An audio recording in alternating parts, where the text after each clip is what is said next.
quiero compartir con ustedes una palabra que viene con una continuidad. Voy a pedir, Seba, si me podés alcanzar el teléfono, porque no me sincronizó el teléfono con la tablet, entonces tengo el mensaje en el teléfono y no lo puedo ver acá. ¿Cuántos vienen siguiendo el hilo de lo que el Espíritu de Dios nos viene hablando?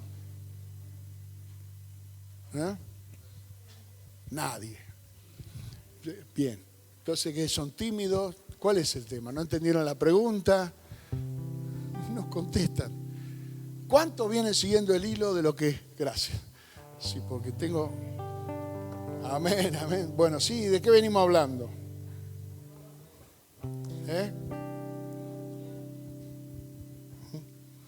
¿De qué cosa? Eso ya arrancamos por ahí.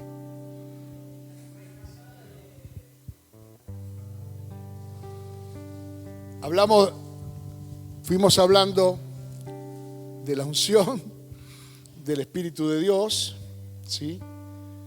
Y seguimos hablando de una iglesia viva, de las señales de una iglesia viva. Amén. Señales de una iglesia viva. Yo quiero continuar con esto porque también les había predicado hace por lo menos 2 domingos atrás la iglesia con la que nosotros soñamos. Amén. ¿Alguien se acuerda? Bien, qué maravilla.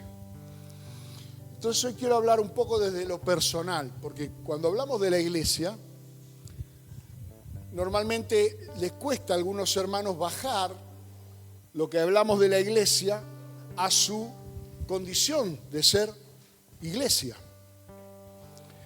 Es decir, la iglesia es el conjunto de los elegidos por el Señor. De ahí viene la palabra iglesia. Iglesia viene de eclectos, eclectos viene de elegido.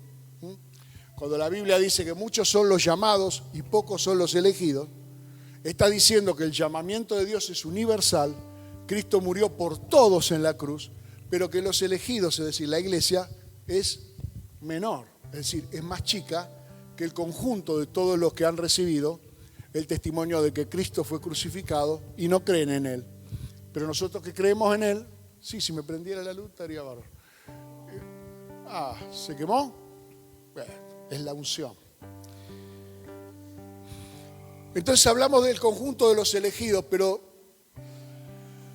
cada uno de nosotros fuimos llamados con un propósito a formar parte de la iglesia del Señor. Y cuando estudiamos el desenvolvimiento de la iglesia que fundó Jesucristo, es decir, tomamos el libro de los Hechos, ahí es donde podemos darnos cuenta de cómo se manejaron los apóstoles del Señor y cómo la iglesia se fue desarrollando y siguiendo hasta el día de hoy. Cuando hablamos de la unción y hablamos del poder del Espíritu Santo de Dios, hablamos de que ellos tenían una comisión, los apóstoles, de predicar el Evangelio por todo el mundo, a toda criatura. ¿Amén? ¿Cuántos se acuerdan de eso? Sin embargo, ellos continuaban en Jerusalén durante un tiempo y solamente le estaban predicando a los judíos. Y Jesús le había dicho Jerusalén, Judea, Samaria y hasta lo último de la tierra. Y ellos se habían de entrada esparcido pura y exclusivamente por Jerusalén y tal vez un poquito en Judea, sobre todo los que tenían algún pariente o alguien. Pero los discípulos estaban en Jerusalén, siendo ellos galileos, ¿no? Y la iglesia primitiva estaba liderada por apóstoles y fue el Señor Jesús el que los llamó a ellos apóstoles, es decir, el que le puso a ellos el nombre de enviados, porque eran discípulos que fueron enviados. ¿Y fueron enviados a qué? A predicar el Evangelio a toda criatura. Y usted dirá, bueno, pero los que predican el Evangelio son evangelistas, no son apóstoles. Porque tenemos un concepto absurdo, inventado, de jerarquías y de títulos, cuando lo que la iglesia del Señor hacía tenía un nombre para que podamos identificar la acción y no el título, porque no es un título. A los apóstoles les dijo que vayan y prediquen el evangelio a toda criatura. Así que claramente los apóstoles eran evangelistas. Pero también les dijo que hagan discípulos. Y los que discipulan son maestros. Entonces eran evangelistas y eran maestros. Porque tenían que hacer discípulos, ¿no es cierto? Pero a Pedro le dijo, si me amas, apacienta mis ovejas. Si me amas, alimenta mis corderos. Por lo tanto, también eran pastores. Así que eran evangelistas, eran pastores, eran maestros y también eran profetas. Cuando Pedro se levanta en el día de Pentecostés, empieza a hablar profecía, la de Joel, y luego empieza a profetizar sobre el pueblo, que se arrepientan y se conviertan, porque vendrán de Dios tiempos de refrigerio, y eso lo está diciendo con una autoridad profética, porque está hablando del futuro, de los que escuchan. Y cuando toman la decisión de ungir a Matías como apóstol número 12, ellos toman las escrituras, toman los salmos, las interpretan y Pedro profetiza que era necesario ocupar el lugar que había dejado vacante Judas. Por lo tanto, había en ellos los 5 ministerios, las 5 operaciones que necesita cualquier persona para poder completar su proceso de formación. Esto es un camino, es un proceso, hay un punto de partida y hay un punto de llegada. Así como nuestras costumbres antiguas, yo me acordaba, yo con Marga, nosotros somos antiguos, ¿no? No somos viejos, somos vintage. Y nos comprometimos, ¿sí? Hicimos el intercambio de anillos, nos comprometimos. Ese fue el punto de partida, ese fue el arranque, ¿sí? Pero no recibimos, no completamos hasta que no nos casamos y no recibimos la libreta, es decir, no recibimos el documento otorgado por un tercero, en este caso la sociedad civil, digamos, el registro civil, que nos acreditó como matrimonio, de que habíamos recorrido ese camino desde el compromiso, es decir, desde la identidad, donde yo declaré que mi intención era casarme con ella y ella, su intención era casarse, pero después hubo un proceso. Nos preparamos. Igualmente el día que Cristo te llama, es simplemente el compromiso, es el comienzo de un camino. Hasta el día de su llegada, donde ahí nos vamos a recibir. Ahí vamos a ver qué es realmente. Decía uno de mis pastores, cuando yo era joven, decía Daniel, él hablaba así porque era yankee, decía, 3 sorpresas en el cielo, decía. Los que pensamos que iban a estar y no están. Los que pensamos que no iban a estar y están. Y la tercera si nosotros estamos. Es decir, que cada uno debe cuidar su camino. Cada uno debe entender que hay un proceso de parte de Dios que no es instantáneo. Y hoy quiero hablarle de una persona que nos va a ayudar a entender ese proceso. Un diácono llamado Felipe. Este Felipe era uno de los 7 diáconos que fueron elegidos por la multitud para servir las mesas en el tiempo apostólico. Porque la iglesia primitiva solamente tenía apóstoles. Y los apóstoles eran evangelistas, pastores, maestros y profetas. Así que eran apóstoles y no había nadie, no había títulos. Entonces, en el reparto que hacían cuando llegaban las fiestas judías, como ellos se habían quedado en Jerusalén, todos los judíos de la dispersión venían 3 veces al año a Jerusalén por obligación, por la ley de Moisés, a celebrar 3 fiestas, Pascua, Pentecostés y la fiesta de los tabernáculos. Entonces cuando venían, esos judíos que estaban en la dispersión y eran creyentes, se unían a la iglesia para tener comunión. Hemos leído la semana pasada que ellos se reunían todos los días a partir el pan por las casas, a tener comunión, a perseverar en la doctrina de los apóstoles y en las oraciones.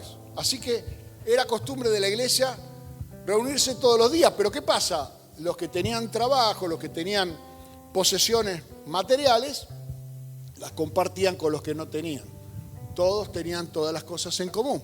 ¿Y quiénes eran los encargados de hacer esa administración? Pues los apóstoles. Entonces los apóstoles detectaron las viudas, las hermanitas mayores de edad, las que sabían que por la ley de Moisés era la prioridad del servicio de misericordia, las viudas y los huérfanos. Pero los huérfanos no decían nada, eran las viudas el problema. Y las viudas dijeron, no es posible que sirven primero a las viudas judías, a las viudas de Judea, y a nosotras que venimos de lejos, cuando nos toca lo que quedó, digamos. Nos toca la última media luna que quedó, la última tortita negra, ya sin azúcar.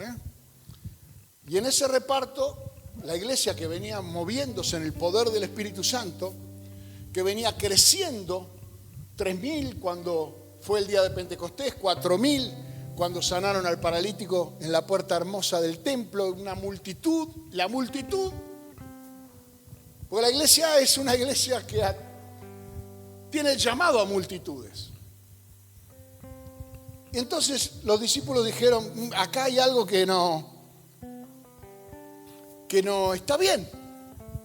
Porque nosotros 12 no podemos atender tantas multitudes. Entonces podían haberse enojado, podían haber dicho, estos murmuran, disciplinarlo y hacer toda clase de cosas. Pero no hicieron eso. Juntaron al pueblo, juntaron a la iglesia y dijeron, el problema es real, pero ¿ustedes de qué lado están? ¿Están del lado del problema o del lado de la solución? Esa es mi interpretación, ¿no? No dijeron eso, pero es mi interpretación.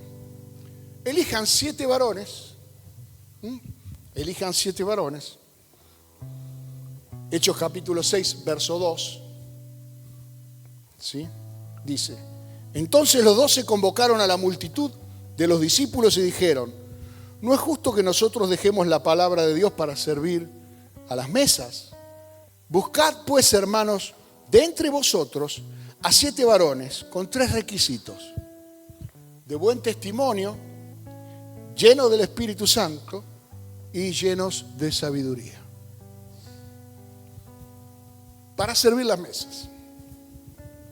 Tenían que tener buen testimonio. ¿Por qué? Para evitar que las viudas que antes hablaban de que la comida no les llegaba, de que el que les servía la comida tenía alguna mancha visible, digamos, ¿no? en su historial.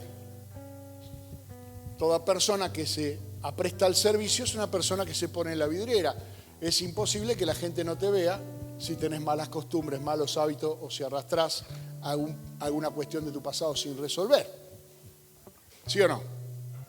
O somos una iglesia invisible. Nos vemos.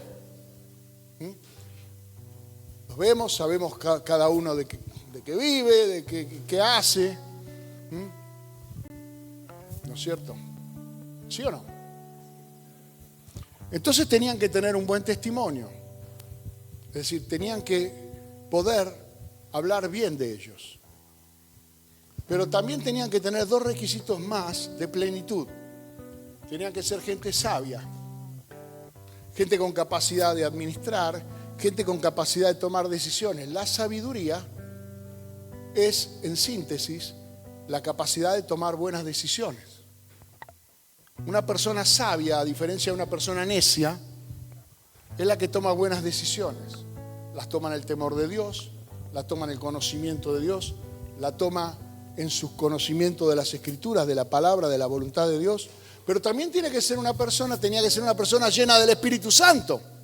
Es decir, alguien con espiritualidad. Alguien que no viviera una vida absolutamente secular, una vida completamente dominada por cuestiones naturales, sino que se pudiera ver en esa persona la unción de la que hablé yo hace varias semanas atrás. Debían ser personas ungidas para servir la mesa. ¿Y sabe qué? Usted dice, qué cosa difícil, ¿no? No fue una cosa difícil. Dice en el verso 5, agradó la propuesta a toda la multitud. ¿Por qué agradó la propuesta a la multitud? Porque ellos sabían que había 7. Y tal vez había más de 7. Pero la multitud tenía la capacidad de reconocer que en medio de ellos había hombres y mujeres con sabiduría, con plenitud y con el Espíritu Santo. Los discípulos dijeron varones. En esa época el modelo era el modelo del sacerdocio israelita, al cual no eran llamadas las mujeres. Todo lo que han leído la Biblia saben que no hay ninguna mujer sacerdotisa en la Biblia, que las sacerdotisas eran normalmente de ritos paganos, de religiones espurias. Entonces eligieron 7 varones. Y la multitud le pareció bien, agradó la propuesta y eligieron a Esteban, varón lleno de fe y del Espíritu Santo. Y hace esta aclaración porque Esteban es el primer mártir de la iglesia cristiana. Es el primero que entregó su vida por el testimonio de Cristo. Pero inmediatamente después, Lucas, que es el autor del libro de los Hechos, dice a Felipe, a Prócoro, a Nicanor, a Timón, a Parmenas, a Nicolás, prosélito de Antioquía, a los cuales presentaron ante los apóstoles, quienes orando les impusieron manos. Y uno dice, qué maravilla, ahora eran 19. Eran los 11 que incorporaron a Matías y eran 12, más los 7 eran 19 sirviendo a multitudes. Y esas multitudes iban a seguir creciendo, pero de repente da la sensación de que se habían olvidado que tenían que ir por todo el mundo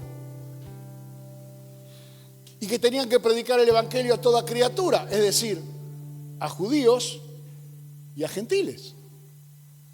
No lo tuvieron en cuenta, se quedaron en Jerusalén, porque ahí está el templo, porque ahí está el ritual, y se juntaban a orar y se estaban en las casas, y aparte todos ellos eran judíos, así que el ministerio, si le quedaba cerca de casa, era mejor, ¿no?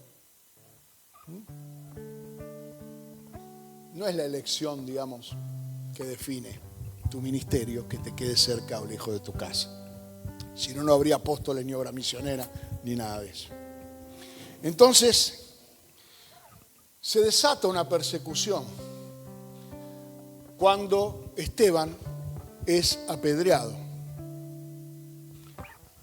Imagínense, eran 7 y uno de ellos fue apedreado y el pueblo se envalentona viendo que los romanos no hicieron nada para impedir que Esteban sea apedreado, aunque los judíos no tenían esa potestad de poder darle la pena de muerte a nadie, si no, no hubieran ido a pedirle eso a Pilatos. No hubieran ido a pedirle a Pilatos que crucificara a Jesús si lo hubieran podido hacer ellos. Pero se produce acá, en esa amistad que después de juzgar a Cristo entre Herodes y Pilatos, se trama, y lo hemos leído la semana pasada, cuando ellos oraron, Hechos capítulo 4, usando el Salmo 2, ¿por qué se amotinan la gente si los pueblos piensan cosas vanas? Se unieron contra Dios y contra su ungido. Y esto estaba así, entonces se agrandaron y dijeron, este es el primero. Y los diáconos, que estaban muy cómodos sirviendo en la congregación, diáconos a estrenar, ¿cuántos años tenían de diáconos? No sé. Tampoco sabemos cuántos años tenía la iglesia entre el capítulo 1 y el capítulo 6, pero calculan, algunos estudiosos calculan que se habían pasado varios años y la iglesia se había quedado en Jerusalén. Entonces Dios permite una prueba, Dios permite un dolor. No sé si alguna vez ustedes han pensado en la importancia que tiene el dolor. Imagínense que a él no le hubiera dolido el estómago. Lo hubieran agarrado tarde. El dolor es una señal de alerta que puso Dios para que podamos levantar la guardia. Un día corriendo a mi perro yo me rompí un dedo. de mi pie derecho y nunca más volvería a correr un perro en toda mi vida, porque el dolor no es tonto. Cuando uno comete un error, mete la pata, cuando te duele algo, te pone las pilas. ¿Sí o no? Entonces, ¿qué pasó?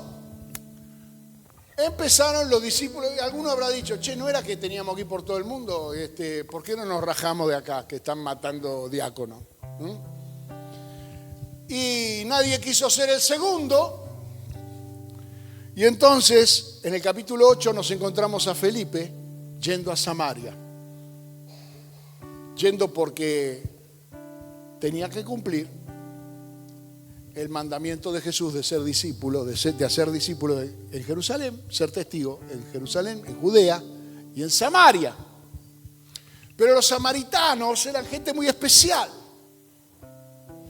Los samaritanos formaban parte de esas 10 famosas tribus perdidas de Israel, que cuando fueron invadidas por los asirios que tenían un grado de maldad importante, dijeron la mejor manera de poder mantenerlos esclavos para siempre es mezclándonos con ellos, porque su Dios castiga la mezcla. Entonces contaminaron a esas 10 tribus de Israel, dándoles sus mujeres y al revés, y tomando a sus mujeres para generar una raza mezcla de asirios con israelitas.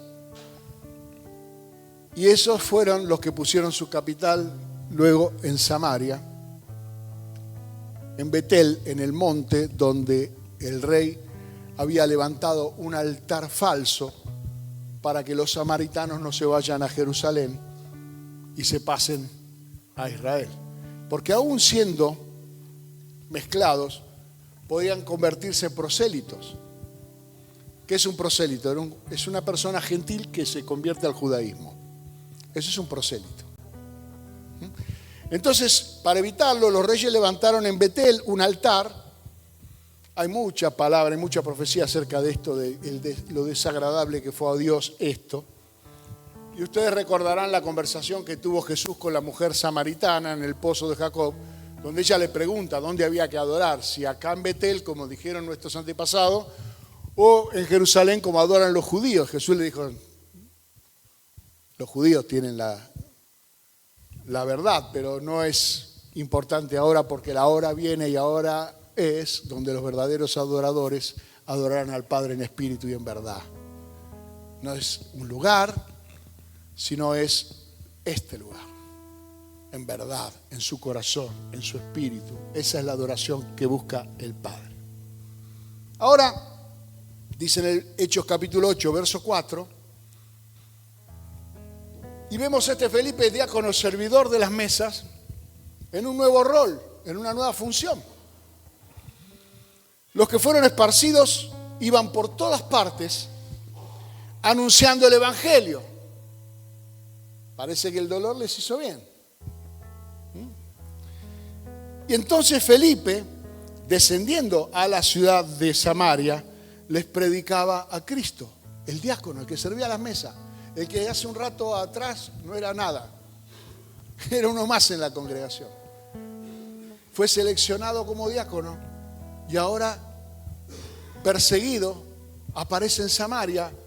Y en Samaria él no puede negar lo que es y empieza a predicar el evangelio a los samaritanos. Entonces Felipe, descendiendo a la ciudad de Samaria, les predicaba a Cristo, y la gente unánime escuchaba atentamente las cosas que decía Felipe, oyendo y viendo las señales que hacía, porque de muchos que tenían espíritus inmundos salían estos dando grandes voces, y muchos paralíticos y cojos eran sanados, así que había gran gozo en aquella ciudad. Y este servidor de las mesas se transforma en el motor de un avivamiento en Samaria. Esta persona que hasta hace poco tiempo atrás simplemente era fiel en perseverar, en congregarse, en escuchar la doctrina de los apóstoles, en asistir a las reuniones, al partimiento de pan y a las oraciones, de repente su testimonio trasciende y los hermanos dicen, este tiene que ser uno de los 7 porque este está lleno de sabiduría, este está lleno del Espíritu Santo, este hombre tiene buen testimonio, pero de repente se desata la persecución y es puesto a prueba su llamado y su unción, su identificación con la causa de Cristo. No fue a Samaria a pasar desapercibido. Fue a Samaria a marcar una diferencia. Esa es la razón por la cual cualquier persona que se mueva de la iglesia tiene una motivación genuina. Si se mueve para marcar una diferencia en otro lugar. Pero si se mueve para vegetar, si se mueve para seguir con esa vida intrascendente, pues entonces más vale quédese donde está. Si se va a mover, lleve el perfume del Evangelio a donde va. Lleve el llamado de Jesucristo a donde va. Lleve el testimonio del Señor a donde va. Porque esa es la motivación con la cual un hijo de Dios se debe mover. Porque Jesús dijo, id por todo el mundo. Entonces, si voy a todo el mundo a predicar el Evangelio, pues entonces está bien mi viaje. Pues entonces está bien. Pero no tenemos un llamado a ser turistas evangélicos. Tenemos un llamado a predicar el Evangelio de Jesús y a convertirnos. Porque así como Felipe, un diácono con poca experiencia diaconeril, digamos, ¿no? ¿Qué quiere decir diácono?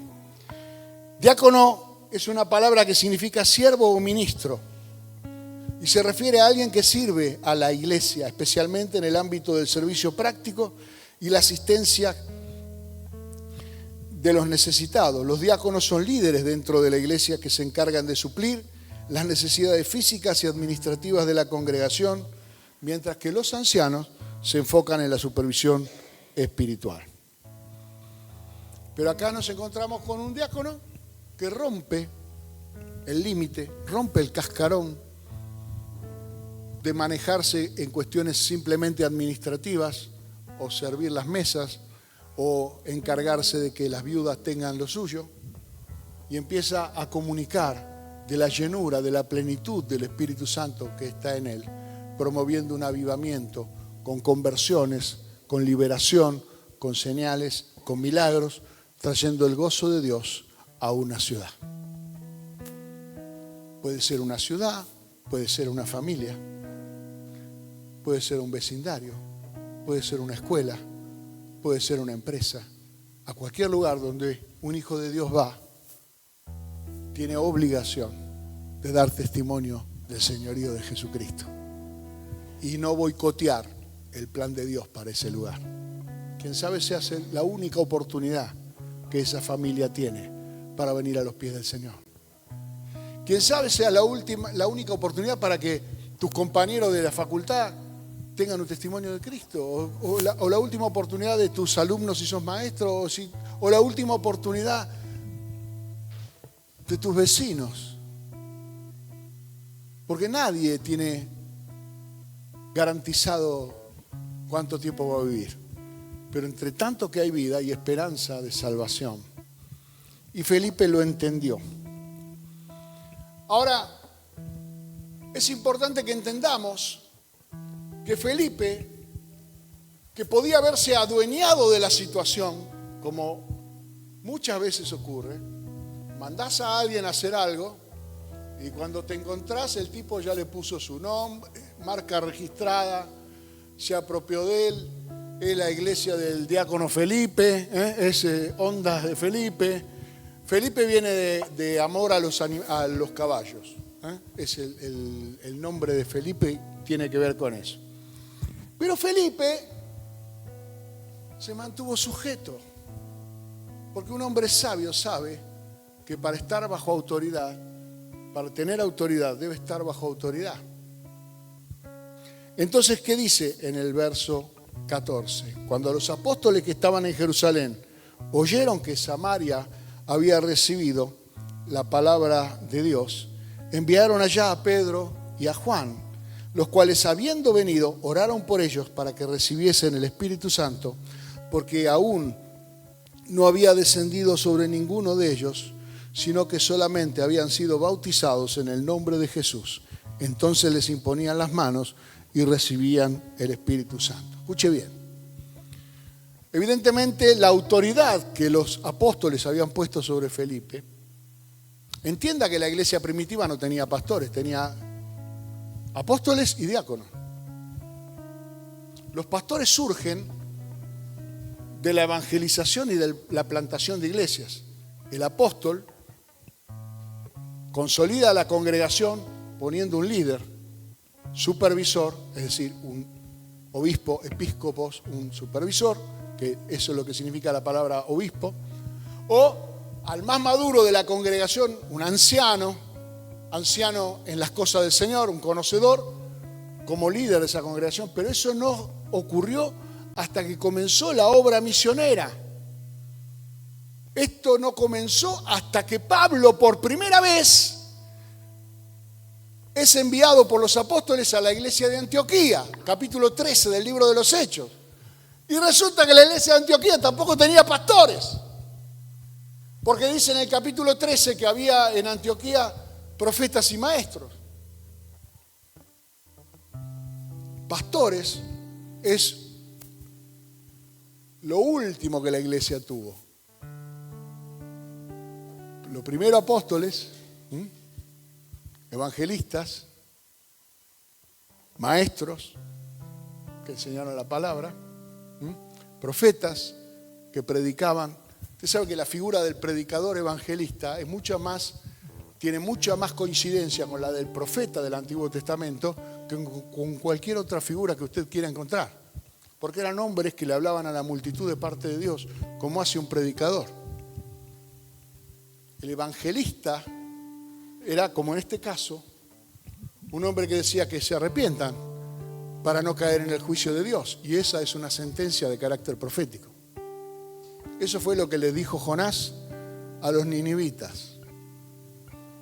Va a haber un juicio de Dios, arrepiéntanse. Y el mensaje del Evangelio tiene ese carácter profético, porque tu vida depende de que lo oigas o lo desoigas, de la decisión que tomes. Si oyeres hoy su voz, no endurezcáis vuestros corazones, dijo el Señor. Si oyeres hoy la voz de Dios, no endurezcas tu corazón, porque tu destino depende de la blandura de tu corazón. En medio de ese avivamiento, donde evidentemente Felipe tenía autoridad para predicar el Evangelio, para orar por los enfermos y demás, no tenía autoridad para imponer manos. Y tuvieron que llamar a los apóstoles para que los apóstoles impusieran las manos sobre los nuevos convertidos y recibieran el Espíritu Santo. Ojo, el ministerio se ejerce con los límites establecidos por la autoridad.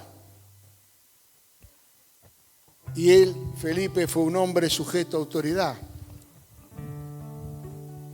Y uno dice, bueno, seguramente Felipe estaría esperando ahí que cuando lleguen los apóstoles digan, bueno, mirá, Feli, hacete cargo de esta obra. Hacete cargo, hermano. Acá acabamos de plantar una iglesia en Samaria, ahora están llenos del Espíritu Santo. Pero resulta que en Hechos capítulo 8, verso 26, dice así: un ángel del Señor, un ángel que es un mensajero, un ángel del Señor habló a Felipe y le dijo: levántate y ve hacia el sur por el camino que desciende de Jerusalén a Gaza, el cual es desierto. Me encanta porque el ángel le dijo: no te vayas a creer que te mando a un estadio. O sea, te saco de acá, de este avivamiento, de este mover, de esta iglesia en fervor, llena del Espíritu Santo. Mire, era tan poderoso lo que hacían los apóstoles que Simón el mago le quiso comprar el don. O sea, el mover, la sanidad, de los milagros, las maravillas. Dice, no me quiero ir más de este avivamiento, a menos que Dios te envíe a otro lugar. Así que Felipe no solamente era un hombre lleno del Espíritu, esa es la razón por la cual Dios necesita personas de buen testimonio, llenos del Espíritu Santo y llenos de sabiduría, para que no cometan errores. Se sujetó a los apóstoles y luego, al recibir un ángel del Señor que le dijo: rajá de acá, te voy a mandar a un lugar desierto, el tipo dijo: amén. Y me lo imagino a Felipe en el desierto pensando: ¿qué estarán haciendo los hermanos en Samaria, no? ¿Qué estarán cantando? ¿Y qué pasará? ¿Qué milagros habrá? ¿No es cierto? ¿Qué cosas estarán pasando? Hasta que sucedió esto. Se levantó y fue, verso 27. Y sucedió que un etíope eunuco, es decir, un extranjero que según la ley de Moisés no podía entrar nunca en la congregación de Israel por ser eunuco. La ley de Moisés prohibía que un eunuco pueda entrar en la congregación de los israelitas. Es decir, una persona extranjera y del todo descalificado para formar parte del pueblo de Dios. A ese el Señor había puesto sus ojos para salvarlo.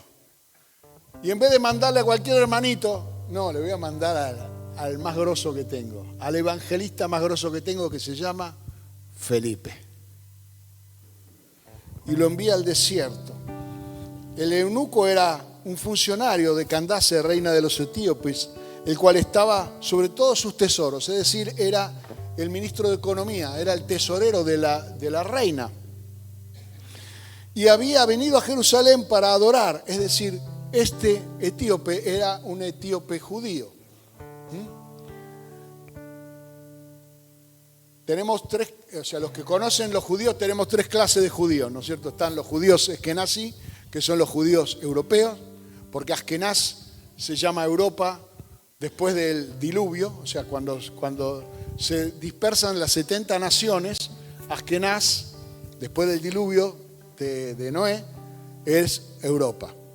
Sefarad es el sur de Europa. Por eso los judíos de españoles son sefaradíes. Askenazí son los como era mi familia, mi mamá, mis tíos, y sefarad son los que los propios judíos a los sefaradíes le dicen judío turco, le dicen, porque son diferentes, son morochos, tienen otras características distintas a los del norte de Europa. Y después están los judíos falayá. ¿Había oído hablar de falayá? Son negros. Los judíos negros, los que surgieron después de que la reina de Saba es Etiopía, visitó a Salomón y llevó la Torá, llevó la ley a Etiopía. Ahí existe una iglesia, existe una religión judía. Ellos incluso dicen que tienen el arca guardado por algún lugar, pero es un mito. Y esos judíos se llaman falayá. Así que este era una persona que había ido a adorar a Jerusalén. Y seguramente nadie debe haber sabido que era un eunuco, no lo hubieran dejado entrar en el templo nunca a una persona así. Pero evidentemente era un hombre rico porque compró el rollo del profeta Isaías.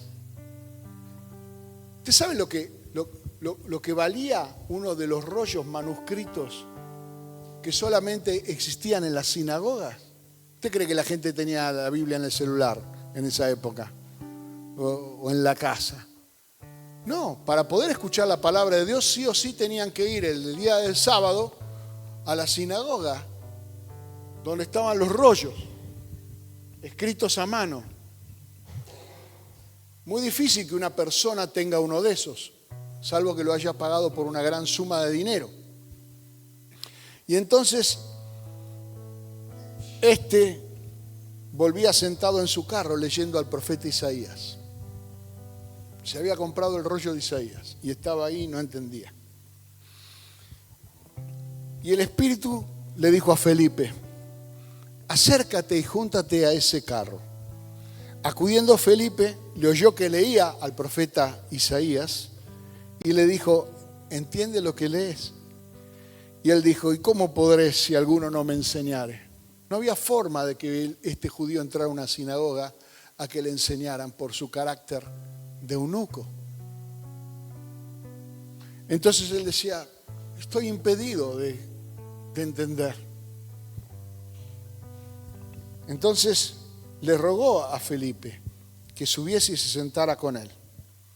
El pasaje de la escritura que leía era este: como oveja a la muerte fue llevado, y como cordero mudo delante del que lo trasquila, así no abrió su boca.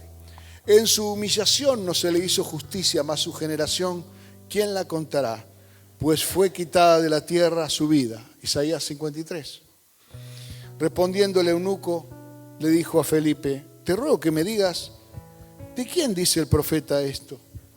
¿De sí mismo o de algún otro? Entonces Felipe, abriendo su boca y comenzando desde esta escritura, le anunció el evangelio de Jesús.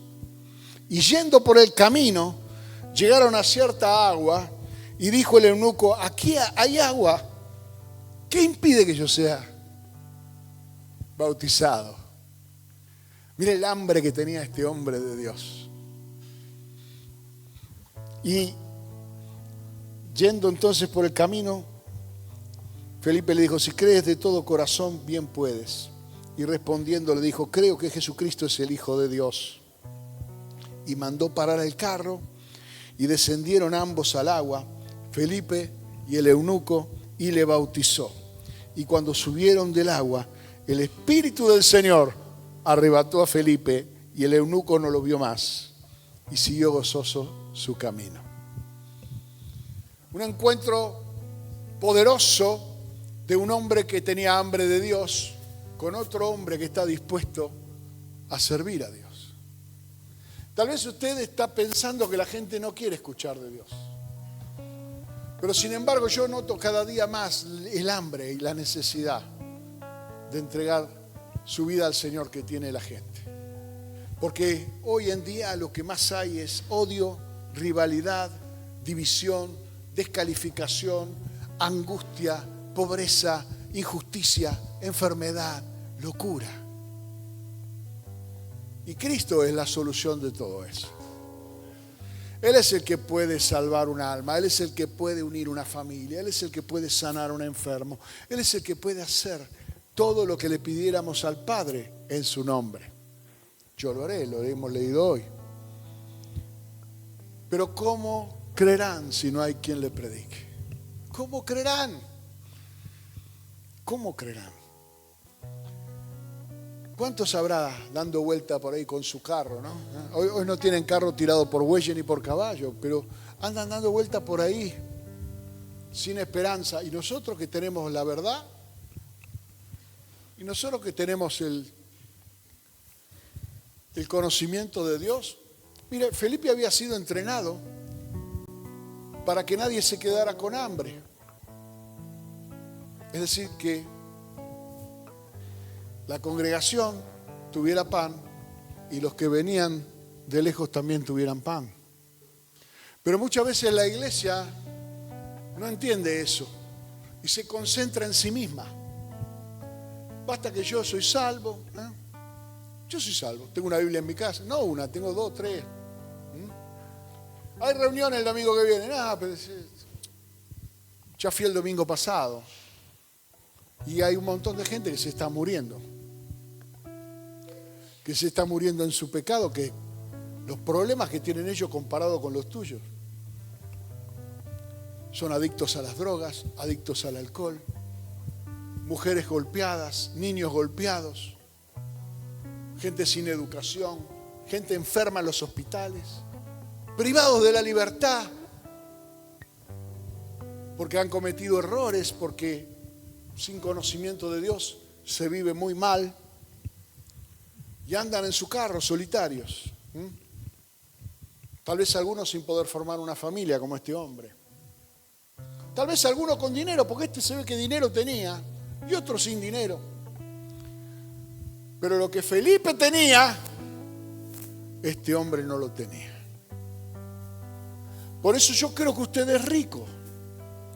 Porque lo que usted tiene, hay multitudes que no lo tienen.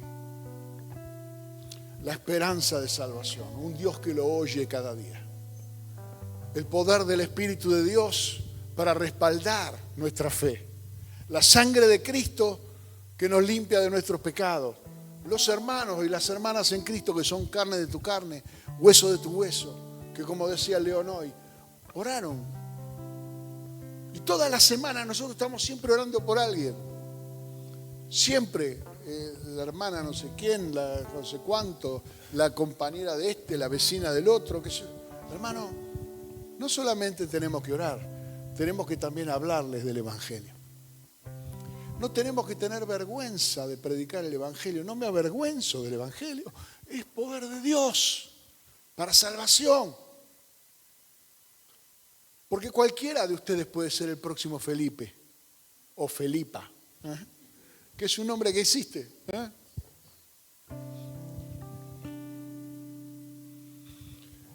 Y eso no significa que te vas a convertir en un pastor de multitudes.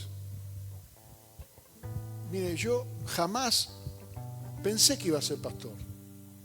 Nunca.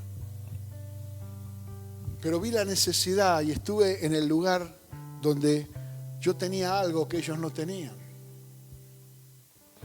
Y no me podía dormir tranquilo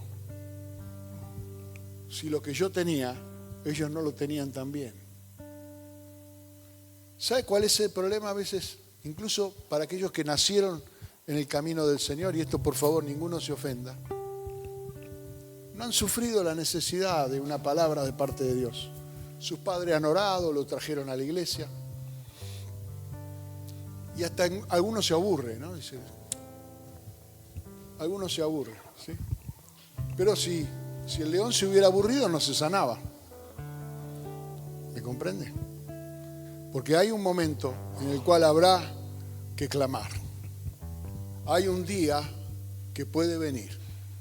Por eso dice la palabra de Dios que debemos estar firmes y ponernos toda la armadura de Dios para cuando venga el día malo. Y una persona que quiere ser usado por Dios, y usted dice, ¿y ahora la vida de Felipe? Felipe se encontró en Azoto, dice en el verso 40. No sé ni dónde es Azoto.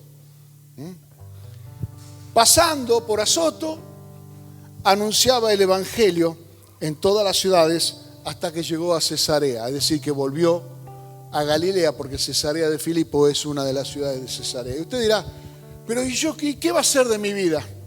Si yo me dedico a predicar el Evangelio, me casaré, formaré familia, tendré hijos. Mi profesión, ¿qué voy a hacer? ¿Qué me pedirá el Señor que sacrifique? Nada. El sacrificio ya lo hizo Jesús por nosotros en la cruz. Y dice, y bueno, pero acá en el capítulo 8 no se habla más de Felipe. Momentito. Porque Felipe aparece de vuelta en el capítulo 21. Y ya no era Felipe el diácono. Hechos capítulo 21, verso 8. Pablo y Lucas, saliendo, dice, al otro día, Pablo y los que con él estábamos, fuimos a Cesarea. ¿A dónde había ido Felipe? Y entrando en casa de Felipe, el evangelista, ya tenemos a Felipe en su nueva posición espiritual, en su nueva autoridad espiritual. Dice, y bueno, se dedicó a predicar el Evangelio en Cesarea. Dice, tenía una casa, era uno de los 7, es decir, uno de los 7 diáconos, pasamos con él, y Felipe tenía 4 hijas doncellas que profetizaban. No solamente se convirtió en un predicador del Evangelio, fundó una familia en Cristo. Y su unción y su gracia pasó a sus hijas. Y fue padre de profetas. Y comenzó sirviendo las mesas. Por eso no hay cosa chica ni grande en el Señor. Miren, los años que yo tengo de pastor, que son un montón, he estado en muchas iglesias. Jamás, nunca estuve en una iglesia que tenga tantos diáconos como esta. No sé si alguno conoce una iglesia que tenga tantos diáconos. Pero ¿cuál es la visión? ¿Por qué entiendo que debe ser esto? Porque en cada uno de ellos hay un Felipe. Hay un hombre, una mujer capaz de promover un avivamiento. Que se aprenden a vivir en sujeción como Felipe vivió. Y aprenden a escuchar la voz del Señor para ir a donde el Señor los manda, sin agarrarse materialmente o lógicamente. Pero ¿dónde es lógico que yo esté? ¿Dónde está la multitud o en el desierto donde no hay nadie? Si aprenden a escuchar la voz del Señor en obediencia, Dios promoverá su llamado para que sea un motor de avivamiento, un evangelista, que seas un evangelista o una evangelista donde quiera que Dios te envíe. Mire, antes cuando yo era chico, en el colegio me decían, vos sos evangelista, porque no existía evangélico en esa época. Y yo decía, no, evangélico. Ahora diría, no, evangelista. Evangelista, sí, evangelista. Porque donde quiera que vaya voy a predicar el evangelio de Jesús. Y Dios te dará una familia y Dios hará que tus hijos también proclamen la palabra del Señor. Vamos a orar y a ponernos de pie y orar al Señor. Gloria a Dios.